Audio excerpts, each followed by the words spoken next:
Welcome to the Pool Nation podcast, where it's all pool talk. And we ain't talking about netting and jetting or splashing and dashing. We're talking about becoming a nation of pool pros. We talk about the latest products, trends, and training in the pool industry.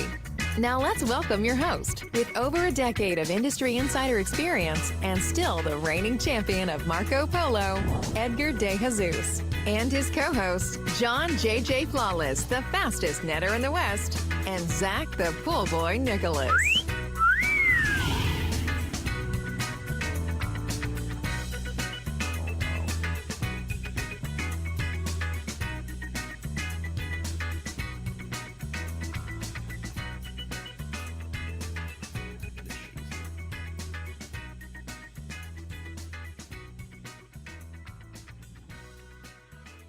Welcome, everyone, to the Pool Nation podcast with myself, your host, Edgar De Jesus. And yes, I am the reigning champion of Marco Polo, along with Mr. John J.J. Flawless, the fastest netter in the West, and the famous Zach, the Pool Boy Nicholas. In today's podcast, we're talking water chemistry, and we're answering the questions that you sent in. I want to welcome everyone to our live podcast, the podcast where it's all pool talk. And we ain't talking about netting and jetting or splashing and dashing. We're talking about becoming a nation of pool pros. And yes, we will talk about the latest products, trends, and training in the pool industry. But before we get started today, I want to thank our sponsors for this podcast, the Ultimate Pool Tools, the SPPA, poolinvoice.com, and Blu-ray Excel. We want to thank them for their continued support. Zach, good morning. Good morning, everybody. My heart's still racing, Edgar.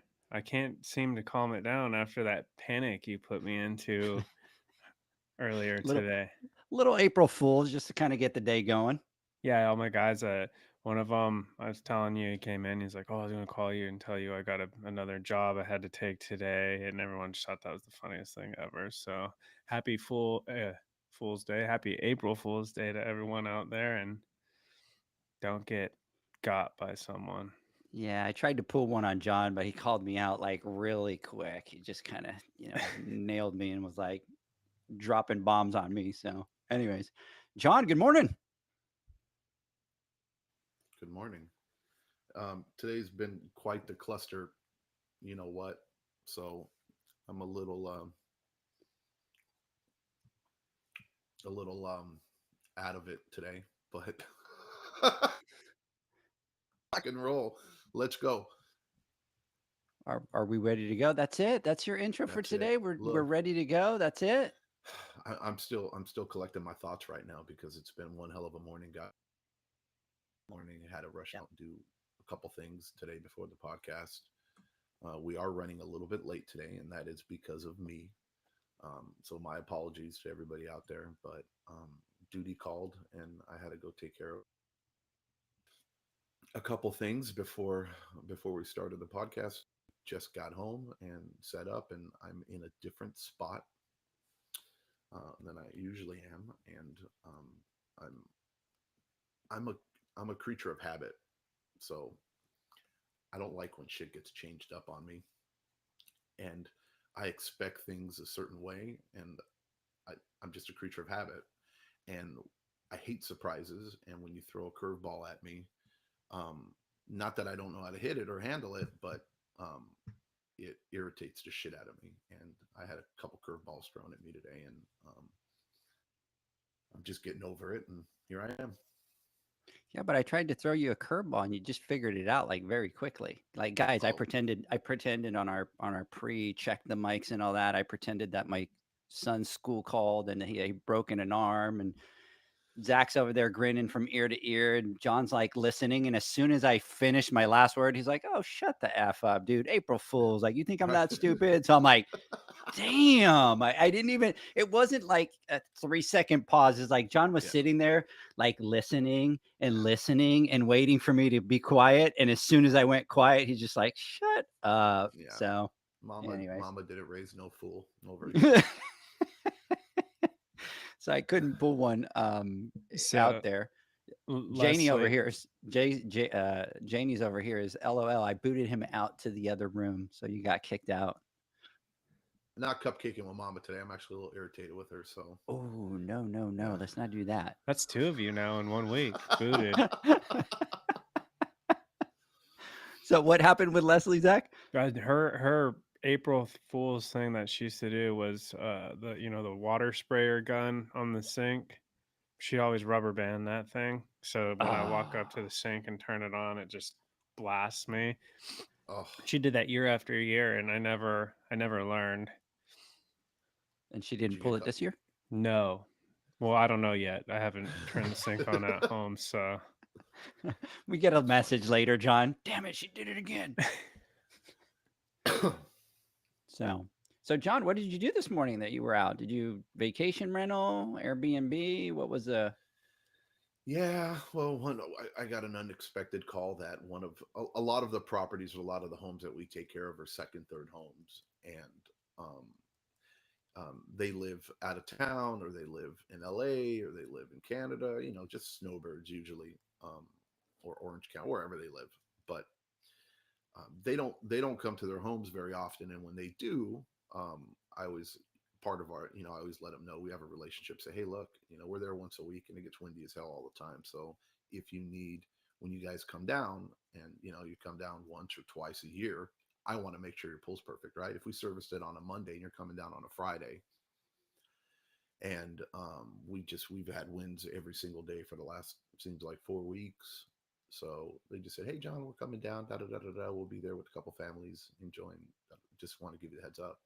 So for us, we said, okay, no, just do an extra service call. We go out there and just make sure the pool's ready to rock and roll for them, so that when they come down, they get to enjoy it, right? Because who wants to come down after not going to their house, and they're not going to look at us like it's bad. Oh my God, we're neglecting their pool. They get it, but it's a little disappointing that they're not going to be able to use it. Now they're going to have to wait until next week, but they're not going to be here because they're only going to be here Friday and Saturday. So what we do is we go out there and we took care of them, and that's what we did. very Just cool. part of good service. Absolutely. Hey, Janie's messaging me over here on the on our Insta chat over here, and she said he can sleep on you the block her? sofa tonight. Can you block her? So it looks like you're sleeping on the sofa tonight, buddy. Just to give you a heads up. For sure. For sure. He's not going into it, Zach. He's like quiet, like No. nope, I'm sleeping on the sofa. That's it. Wait. Yeah. Mm-hmm. Janie's going, wow, Edgar's throwing me under the bus over here. Wow. Edgar's trying to start crap over here. So Janie, we're just like totally messing. So anyways. He knows how the flawless household runs. Wow, he's getting a little aggressive. I think that can kind of come back to bite. I met your wife, dude, and I've seen her when she's lost her handle. And Zach, I've seen John. I've seen John just gonna go in the truck, okay, and then just kind of drive without like looking over. And he knows I'm sitting in the passenger seat, and I'm sitting there like waiting for him to respond, and he's like, just kind of, after she lets him have it, he's just kind of driving and.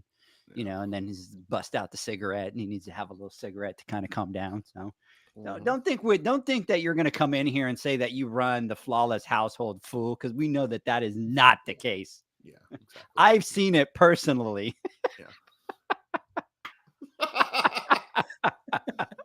We ain't got nothing but love for you guys. I'm just stirring the pot. I'm messing with John. So anyways. A couple of things. Let's get to a couple of things here. If you guys have any questions, and we've been getting a lot of messages, guys. We've got a couple podcasts that we need to do with regards to some great topics and some great questions. If you have questions, go to poolnation.com. Go up to the top. There's a button that says submit questions. You can click on it. It'll send us your questions, and that's what we're doing today. We have some questions that we haven't been able to answer, so we're going to go ahead and answer all those today. The other thing, Zach, John, is we have officially opened up the Pool Nation merch shop. So that is online. So we opened up a merch shop. You guys can go to poolnation.com. You go to the merch shop button right there. Excuse me. And you can check out all the merch. And we got tons of stuff, guys. We've got shirts. We've got sweaters. We've got mugs. We've got backpacks. We've got aprons. We even have John, the little, which I want to see on your dog, the little dog bandana with the Pool Nation logo, Pool Nation podcast logo on it. So it's kind of weird to look at it. You're like, hey, John, this is what we got. And I went and I looked, and dude, you got like pajamas. Who the hell's going to have a Pool Nation pajama I totally know that Mama's going to buy a Pool Nation pajama. Check it out on here. Janie, tell me on the chat whether you would buy a pajama or not. So, anyways, Marija, big shout out to you over here online, Maria from Ensenada Pools. But we added just a whole bunch of stuff. So you can go on there, you can order it there. See, look, Janie said, I will order pajamas. Told you. So we got stuff for, kids. We got stuff for, teenagers, youth. So go check it out, guys. It's pretty cool. So we have different ones with a big logo on the front. Then we have some small ones with a small logo like this, and then a big logo on the back. Go out there, whoever purchases something, post it on social media, tag us, and we will reshare all that right there. So check it out. Go to poolnation.com, click the merch shop, and you will be able to see everything that we have on there. The other thing that I want to talk about is we're going to have our financial business class, and that's going to be April 29th. For those of you that are interested, go to poolnation.com. You'll be able to find the link there, and you'll be able to register for the class. This is the one where we talk about the different business types. We talk about Pool Nation business metrics and the financial metrics. We talk about the common reasons why small businesses fail. We talk about insurance, billing software, and then we do a deep dive into a lot of the accounting. And what we do is we talk about profit and loss. We talk about cash flow. We talk about profit and loss statement. And what will happen is you'll bring your numbers, you'll input them into the software. And by the time that you're done, you're going to have a full-blown profit and loss. You're really going to know everything on there and what your cost of service is, how well your business is doing. Your profit, your average profit per pool. So check it out. We have Maria over here from Ensenada Pools. I will buy a backpack. So check them out. They're actually pretty cool. I think I want one of those too, Maria. So anyways, so check it out, guys. Go to poolnation.com, register for the class. Zach, John, I have some questions that have been sent in. John, we have some that we have not answered for a couple weeks now. So I just wanted to make sure that we got to everybody's questions. So I want to jump into that. Now, one that was sent in, Zach, to us was, and I think we would need to do a separate podcast for this, and is, have you heard of the 4 Ps of marketing, and can you do a podcast on them? And so I think that's a great topic. I think that would be a phenomenal podcast to kind of do a deep dive into. We're not going to be able to do that one for a couple of years. We got for a couple of weeks. Damn. We're not that booked. Jesus Christ, bro. I'm like, damn, we booked that far. So we have a couple of the next couple podcasts that are booked, and I'm looking forward to those podcasts. So maybe in about 4 weeks, maybe about 6 weeks, we could do a deep dive into this one. But the 4 Ps are things that are looked for as far as essential factors when you're marketing your product or your service. So, the 4 Ps are really the product, the price, the place, the promotion. And we can dive into that. And Zach, you've heard of that one, right? Yeah, actually, I've been through several different classes and programs that reference the 4 Ps of marketing. There's different thoughts on it, so we can definitely get into that. Yeah, I think it's got a lot of meat and potatoes and a lot of great things to talk about. So anyways, guys, probably about 4-6 weeks, we'll do a podcast on that. We'll kind of hit up that marketing and be able to answer that question.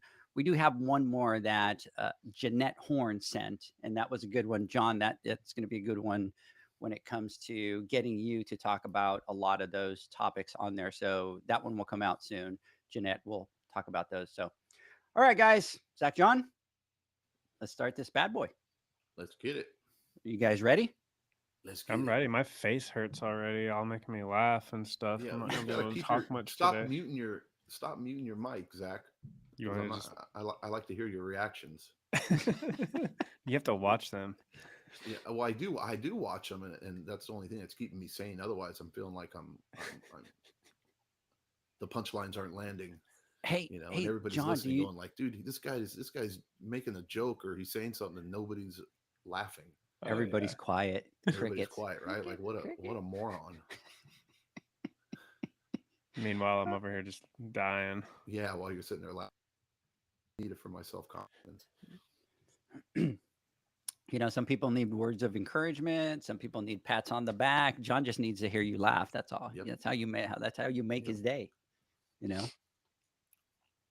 He's on mute It's- again, John. Yeah, you just told him not to mute, and he just went click mute. And Yep. what a rough crowd today. So, all right. So here's the first question. You know what, John? I'm gonna take this and kind of turn this ship because Zach is just look. He's not even talking like you're, and he's I just know. like He's like frozen. I look, told look, you my look at face hurts. look at it. You just looking out there and going. All Wow. right, I'm about to scale, and I'm considering having two techs work as a team. Thoughts, John? So thoughts, and then John, you have talked about working with Janie as a team, and then separately, I'm curious how much faster would it be working as a team? Advantages of working separately. Who, me? I believe your wife's name is Janie. It is. I believe your name is John.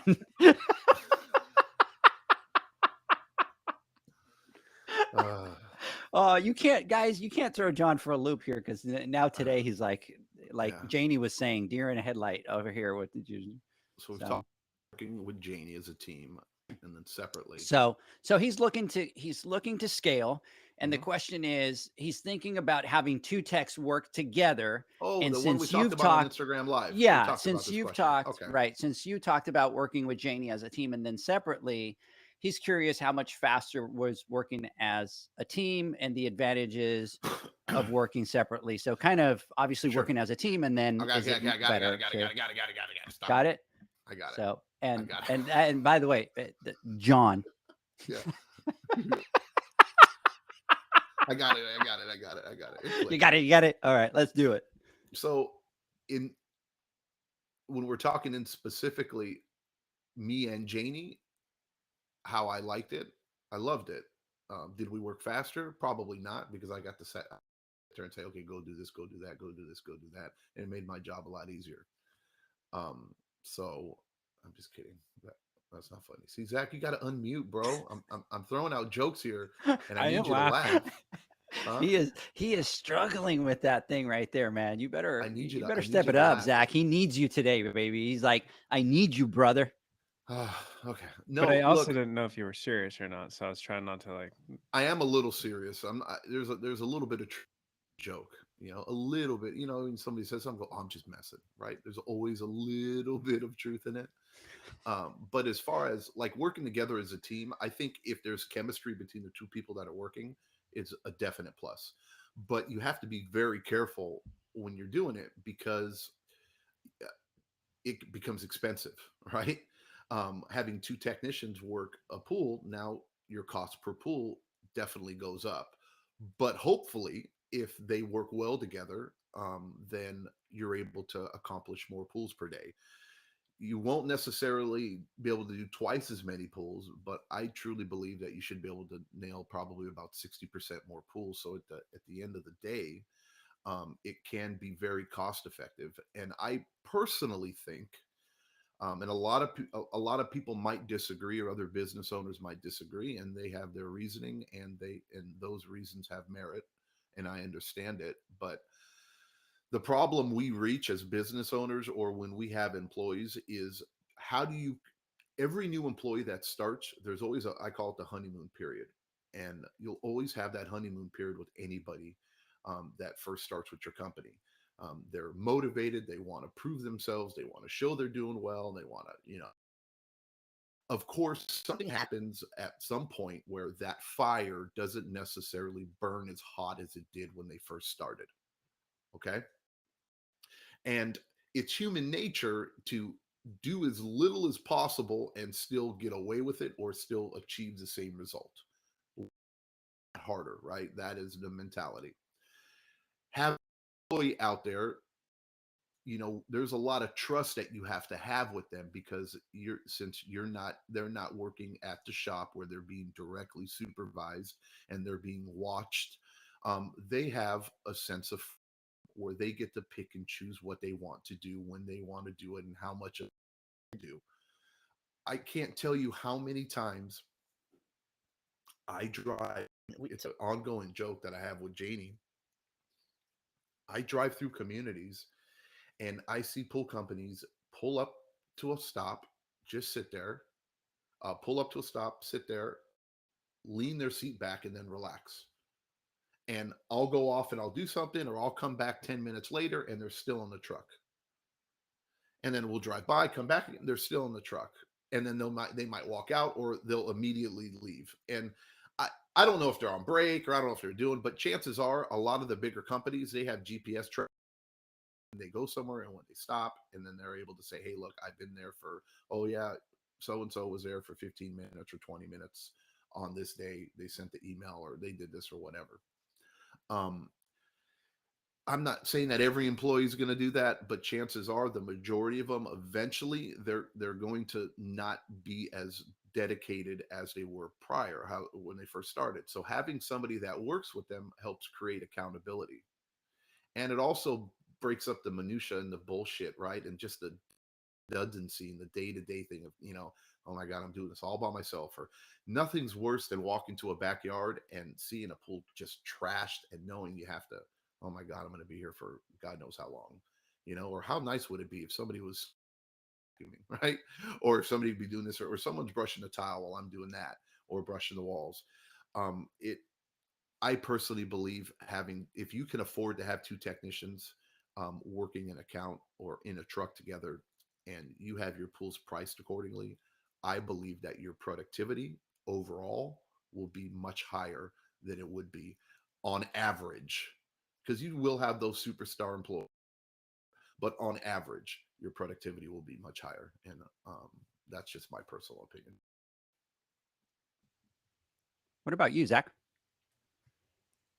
Well, I think that was a lot of good stuff. And we've looked at this before, kind of the pros and cons. And one thing that we've found is, and I think this is what you might have been saying, John, is that like that 60% more, like it never seems to equate. If you have two people, for us anyways, like two people, one person's doing 10, one person's doing 10, and you put them together, like they do 20, it just never seems to equate. So it's actually, they do a little bit less. But I think what John's saying, I have a lot of like the good things could be the morale, right? Like you said, breaking up the day to day and just having a partner out there, helps keep spirits up, keep you positive. And then the accountability. And I think from personal experience, when I worked with Justin in the field and we were together, I was more motivated. I put more effort into it. I moved faster. And then when I went out on my own, I was just kind of like, Yep. okay, we're just going to get through the day here.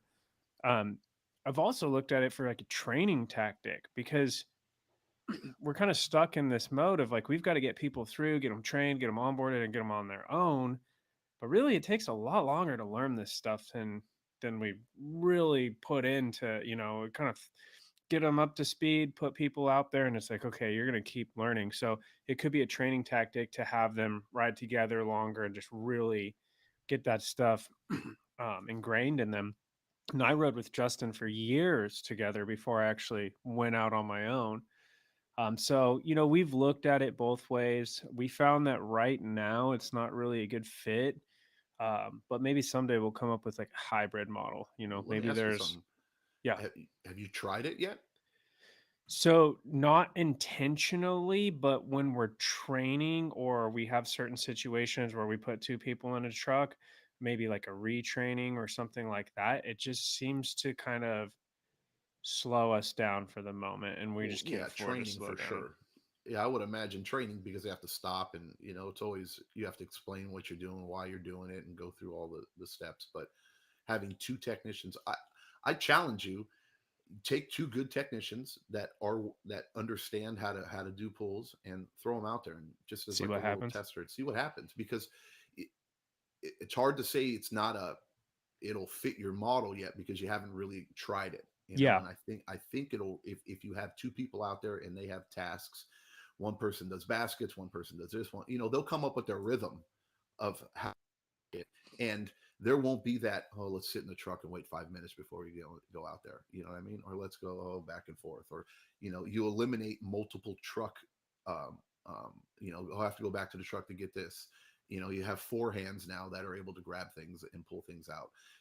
I think you'll be pleasantly surprised at the productivity. And you might not be able to do, like you said, instead of, if you do 10 pulls per technician, you can't expect them to do 20, but I'm pretty sure you'll be able to do 16 or 17 in a day with 2 And technicians. I think part of it too is you kind of cut back on some of the resources. You've got one hammerhead in use, your or whatever cleaner of choice. You know, you've got one set of equipment being used and Yep. abused and True. stuff like Yep. that. No, it's definitely something to consider. And then what I mean, but again, I mean, shit, it's hard enough just to find one technician, right? Now you're going to double up, and right, it's hard enough for you to find one employee, right? And now, That's now I kind got of to the find 2 per truck, challenge. right? Yeah. So I get it. I get it. It's not easy. It really isn't. Yeah. And I think, excuse me, I think in this climate, it's very difficult to do because it's very difficult to find people. To me, when you put the numbers and you put it all together, like you saying, you're only going to be able to get that 60% extra productivity. So, you know, when you look at it, a lot of times financially, it doesn't make sense. So, you know, I would challenge you, you know, and I did this with my guys. I rode with them for a while. We kind of did pulls together. And eventually, my best scenario was to cut off and let them kind of go do theirs. And I would be able to do more because then you have that extra productivity that you're getting out of them. And in this climate, obviously, you can't put 2 guys together and then cut your productivity because you're having a hard time finding people.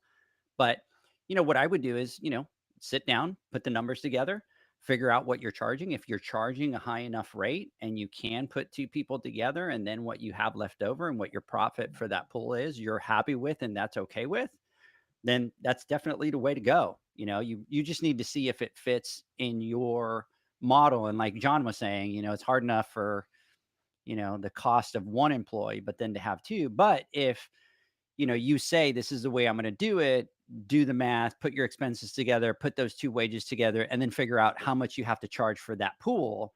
And then from that standpoint, then it makes, you know, total sense to be able to do that. But I wouldn't suggest that you jump in and do it without, you know, running your numbers and figuring out what that cost is. Next question. Zach, you mentioned having techs come to the shop in the morning. Have you considered or tried having them keep the trucks overnight and not coming in? Your voice is all screwed up. My voice is screwed up? Oh, yeah. Robo Edgar. Am I still Robo Edgar? Oh, yeah. Oh, that's not good. Terrible, like screeching in my ear. Edgar. Is this an April Fool's joke, Edgar? They're old now. Unfortunately, it is not.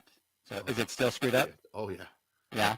So let me do this, guys. I'm going to pause the recording. Can you unplug and plug in your mic? Yeah, I'm gonna stop it and redo that real quick. So just stay on.